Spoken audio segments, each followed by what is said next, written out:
Kak, saya pun dah lambat ni. Boleh tak Kak jalan terus?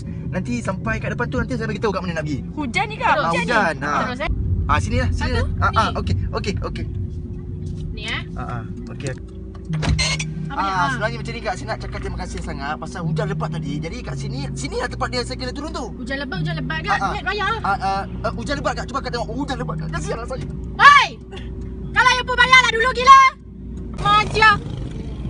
Ni lah sama sekarang. Kau naik Uber, kau nak depan tu je rupanya. Lepas tu tak reti nak bayar. Alah, tengok tak reti nak bayar. Kau ni pula. Kau nak pergi mana? Saya. Kau bukan kawan dia tadi. Kenapa tak keluar? Tak kenal pada siapa. Saya pergi depan je sebenarnya. Pergi depan buat apa? Why? Sebenarnya Okey, saya nak sekarang- belajar dengan Kak macam cara jadi